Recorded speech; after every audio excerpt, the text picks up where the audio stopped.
My name is Roger Garcia, Rogergarcia. My position is I am the Civil Affairs Section Chief of the 18th Medical Command. My involvement has been a mission planner, specifically for the medical community health outreach. Well, today we are in Peleliu, Palau, and we have already been to the Peleliu Elementary School. And we had a dietitian, a dentist, dental tech, and a pediatrician talk to the kids at the elementary school about health, about dental hygiene, and the doctor talked to them about ways to be healthy, stay healthy, and to have a healthy aspect on life. What that does for the United States is it enhances the partnership between the United States and Palau. We do have a compact of free association, which is an agreement between Palau and the United States. And so as part of that agreement, the United States is the military for the Palau citizens. And so, well, additionally, what else we're doing here in Peleliu specifically is that we are here currently at a clinic, also called a dispensary here in Peleliu. And so this is just a basic medical clinic where people can get seen. There's a doctor, they have a nurse here. This is where they keep their medical records. And so when individuals get seen, they can get seen by the nurse here. And if it's a severe injury, then the individual is typically taken to the National Hospital. Okay. And so we're here today. Our pediatrician is providing assistance to the nurse that's stationed here at this clinic. And so our pediatrician is going over consultations with local citizens of Peleliu, just to provide some recommendation to them, and then to give notes to the nurse in case that individual needs to get seen at the National Hospital. Then the clinic will already have that data. So additionally, outside of Peleliu, we're going to be going to the state of Angaur, which is an island south of Peleliu. So there we'll be doing the same thing. We'll be going to the school.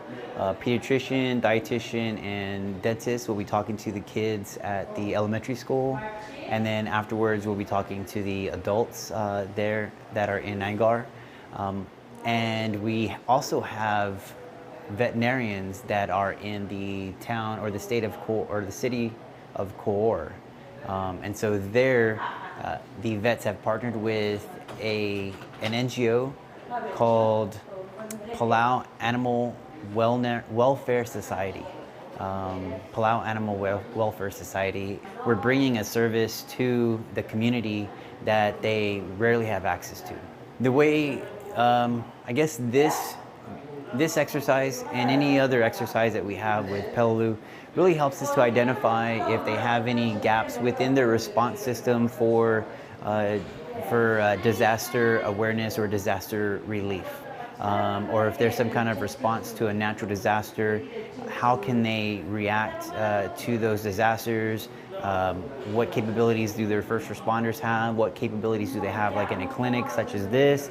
So if there's a disaster near here, people or individuals would be able to come to this clinic, but then after this clinic gets full, what happens next? So we're kind of looking at that, looking at their capabilities. And they have great capabilities. They have a national hospital that's been working well and works well with U.S. counterparts coming in and out from Tripler Hospital in Honolulu. We also have a civic action team that is military, U.S. military, and depending on the rotation, whether it's Air Force or Navy, those soldiers are stationed here 6 to 7 months at a time and then rotate out, and they've been doing that for the last 30 plus years.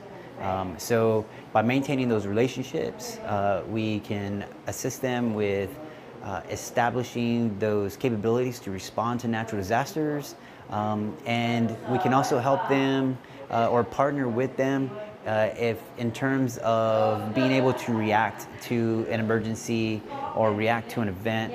And so if something happens, are there police able to react? And if there's a road damage, they can use the civic action team to then assist them in that infrastructure and kind of rebuilding it, repairing it, so that they can keep going in life. And so just understanding that, having those partnerships, understanding where the people are at in the different islands, what their numbers are, what their capabilities are. Do they have a fire department? Do they have a police department? Do they have a clinic set up? Do they have first responders? How frequent do they have transportation, like boat transportation going from the individual islands to the main island? So understanding those logistics is important to being able to respond to emergencies. So this exercise in Palau is part of Pacific Pathways, and it's in conjunction with exercises that are also going on in Thailand and the Philippines. So before it was just Thailand and the Philippines. Now the exercise Pacific Pathways, at least the first portion of Pacific Pathways, has now expanded into Palau. And so now we're able to incorporate what happens in Thailand. If there's a natural disaster that somehow affects Thailand, affects the Philippines, and affects Palau, then the United States will be able to have a force structure that can respond to each one of those events happening at the same time.